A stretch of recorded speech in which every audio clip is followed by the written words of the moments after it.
માથું ઉંચકી રહ્યું હોય તેવું લાગી રહ્યું છે ત્યારે સુરત નવી સિવિલના 2 તબીબ તાવમાં અને 1 તબીબ શ્વાસની તકલીફની ચપેટમાં આવી ગયા છે। રોગચાળાના ભરડામાં સપડાયેલા લોકોને સારવાર આપતા નવી સિવિલ હોસ્પિટલના તબીબો પણ મચ્છરજન્ય રોગચાળાની ઝપટમાં ચડ્યા છે। સિવિલ કેમ્પસમાં ગંદકી અને ભૂંડના ત્રાસના કારણે તબીબ સહિતના કર્મચારીઓ રોગચાળાના ભરડામાં આવી રહ્યા હોવાની બુમરાણ ઉઠી રહી છે।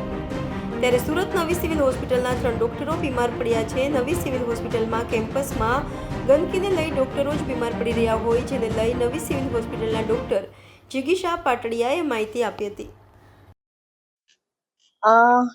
હાજી, આપ સૌએ જે મને ફીડબેક આપ્યા એ બાબતે જે પણ કંઈ જરૂરી કામગીરી છે એના માટે અમારા જે 2 ઉપરી અધિકારીઓ છે, ડીનશ્રી અને સુપ્રિન્ટેન્ડન્ટશ્રી દ્વારા સેનિટરી ઇન્સ્પેક્ટર અને એમની ટીમને જરૂરી આદેશો કરીને આપી દેવામાં આવ્યા છે અને આ બાબતે તાત્કાલિક ધોરણે ઘટતું કરવા માટે એમને જણાવી દેવામાં આવ્યું છે। અમને મળતી માહિતી પ્રમાણે જે પણ કંઈ પ્રોબ્લેમ્સ હતા અમારા ત્યાં, જે વરસાદી પાણીને કારણે અથવા તો અમારે હમણાં જે બિલ્ડિંગોની જે શિફ્ટિંગ ચાલી રહ્યું છે તે દરમિયાન અમને જ્યાં લૂપહોલ્સ જોવા મળ્યા એ બાબતે અમને જરૂરી રિપોર્ટ આપી અને 75% જેવી કામગીરી પૂર્ણ કરેલ છે।